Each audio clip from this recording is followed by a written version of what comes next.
Halo teman-teman semua, di video kali ini saya akan membahas stock pick selection untuk sepekan ke depan. Sebelumnya disclaimer on, segala keputusan menjual ataupun membeli berada di tangan investor ataupun trader itu sendiri. Dan jangan lupa untuk dianalisa kembali. Ini hanya sebuah referensi, jadi jangan diikuti sepenuhnya.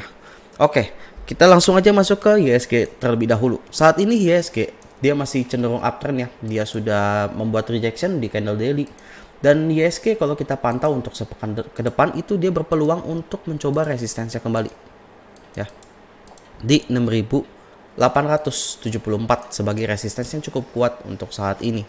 Kemudian untuk support minor IHSG sendiri dia berada di level 6.773 disusul oleh open gapnya itu menjadi support major IHSG untuk saat ini yang bisa diperhatikan. Dan untuk informasi seputar market itu nanti akan ada di morning briefing, akan dibahas detail besok ya di Instagram Jorven YS. Itu akan saya bahas kondisi market untuk sepekan ke depan, baik dari market US, market China, market Eropa dan yang lainnya. Saya bahas di situ termasuk ekonomi Indonesia untuk ke depan akan saya singgung di sana. Oke, kita langsung aja masuk ke stock pick selection yang pertama. Yang pertama ada saham Yellow. Saham Yellow ini cukup menarik jika kita perhatikan. Ini kemarin juga MK ada masuk ya, 3,2 miliar. Ini jika kita perhatikan dari volume ini juga bagus dia. Ketika koreksi dan ketika dia naik itu volumenya perbandingannya jauh ya. Dan kalau kita perhatikan di time frame 1 jam si Yellow terpantau membentuk ascending triangle. Untuk targetnya berada di 178 dari pattern ascending triangle-nya di time frame 1 jam. Jadi untuk Yellow kita bisa melakukan pembelian di bawah 166 dengan target pertama di 172, target kedua di 178 dan jaga-jaga stop loss apabila dia closing di bawah 160. Jadi kalau dijebol 160 hati-hati ya, karena di time frame 1 jam berpotensi membentuk double top. Kalau closingnya di bawah 160 hati-hati. Jadi ini untuk Yellow target saya di 178 untuk swingnya di minggu ini ya. Namun jika kita perhatikan memang Yellow tuh kalau kita perhatikan di time frame satu hari itu dia lumayan cakep karena di sini ada inverse head and shoulders. Namun sekali lagi ini hanya target mingguan. Jadi saya memberikan target sesuai target mingguan. Kalau misalnya dia bisa breakout dari 178 tiba-tiba tembus 185 atau 190 berarti dia breakout inverse head and shoulders. Teman-teman tinggal ganti formasi aja buat trailing stop. Ya, ini untuk Yellow. Selanjutnya kita masuk ke saham yang kedua yaitu Indi. Indi juga sama, dia tuh bagus banget. Volume juga menarik ya. Kemarin koreksi volumenya tipis, kemudian ini juga lumayan tinggi ya volumenya. Dan kemarin secara bandomologi, ini asing juga masih ada masuk, ada AK juga, ZP juga ada akumulasi. Jadi lumayan menarik untuk Indi ya. Ini kita bisa melakukan pembelian di 2180. Sorry saya ganti ke time frame 1 jam dulu ya karena kita kan mingguan, jadi lebih pendek. Kemudian untuk target pertama di 2250, target kedua di 2320 dan target swing di 2400. Ini juga dia ada target dari cup and handle ya. Kalau kita perhatikan ya, kita tarik. Ini saya menggunakan time frame 1 jam. Memang kalau kita perhatikan ini sama kayak Yellow. Dia tuh kalau dia berhasil tembus dari 2200 saja itu udah cakep banget ya, udah membentuk cup and handle ya. Cuma sekali lagi ini target mingguan. Apalagi dia kalau udah tembus 2400, teman-teman tinggal pasang trailing stop aja. Karena targetnya juga lumayan jauh. Dia bisa ke sekitar area 2780. Jika kita perhatikan di sini ada resistance kuatnya 2780-an ya. Di sekitar sini nih udah jadi resistance kuatnya. Untuk Indi saat ini kalau kita tarik. Jadi dia berpeluang untuk mencoba resistensinya. Di 2700 resistensinya. Dia bisa ke 2700 kalau dia bisa tembus ini. Namun sekali lagi itu untuk mid term dan untuk target mingguannya ini. Untuk Indi. Jadi Indi plan selanjutnya kalau dia bisa tembus 2400 ya berarti udah lebih cakep lagi kalau di mingguan memang dia tembus. Jadi perlu diperhatikan. Kemudian untuk BBYB selanjutnya.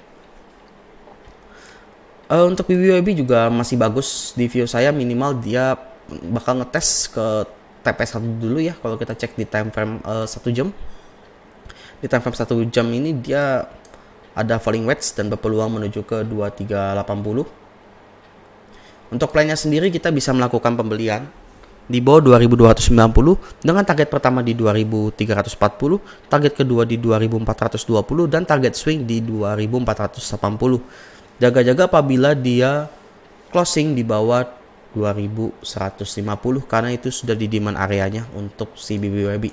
So far BBWB juga udah menarik dia. Kalau kita lihat dari time frame daily, apabila dia berhasil breakout di 2480, ini dia cakep banget ya. Dia di sini bisa berpotensi membentuk inverse head and shoulders juga kalau dia berhasil, atau dia membentuk cup and handle kalau dia misalnya langsung tiba-tiba besok dihajar, dia juga bisa begini. Untuk target kenaikannya juga sama, dia akan mencoba ke resistance 2900, kalau tembus lagi bisa ke 3000-an. Itu untuk BBWB. Nah, namun untuk target mingguan kita hanya di 2480 untuk target swingnya. Kemudian selanjutnya ada Pegas. Pegas di view saya ini masih menarik. Dia tuh sudah berada di demand area dan dia, jika kita perhatikan di time frame 1 jam, dia tuh mantul juga di support trendline-nya. Saat ini masih menarik, udah di demand area, dekat demand area, plus dia udah mantul dari support trendline. Jadi kita bisa melakukan spekulatif buy untuk Pegas sendiri di bawah 1375. Di sini dengan target pertama di 1420 yang masih belum bisa ditembus di sini, dan target selanjutnya di 1450 sebagai resistance selanjutnya di area sini ya. Jadi untuk Pegas sendiri masih menarik, untuk sepekan ke depan masih bisa dipantau. Itu udah area buy on weakness. Kemudian yang terakhir ada MLPL. MLPL juga di view saya juga menarik. Jika kita perhatikan, dia juga berhasil mantul dari demand area. Ini saya juga udah ada bahas ya di morning briefing minggu lalu. MLPL di bawah 250, di dekat 240 itu udah lumayan menarik ya, karena udah dekat demand area dan dia mantul. Jika kita perhatikan, udah mantul dan saat ini dia berkonsolidasi.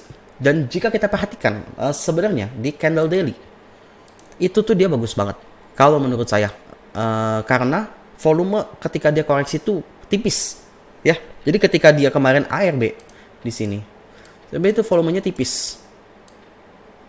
Dan ini kenapa saya cukup tertarik untuk MLPL juga untuk saat ini masih menarik buat saya, karena dia koreksi di sini tipis. Ketika dia breakout didukung dengan volume yang tinggi, justru ini malah bagus. Ketika dia breakout didukung dengan volume yang tinggi, pas koreksi dia volumenya tipis. Justru ini menarik nih, dan dia udah mulai mantul lagi. Jadi teman-teman bisa melakukan untuk MLPL, kita bisa melakukan spekulatif buy. Itu kita bisa melakukan pembelian di bawah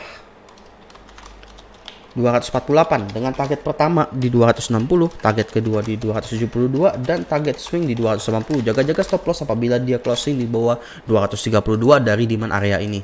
So far kalau kita lihat dari daily, dia berpotensi loh, masih berpotensi dia untuk membentuk cup and handle yang besar.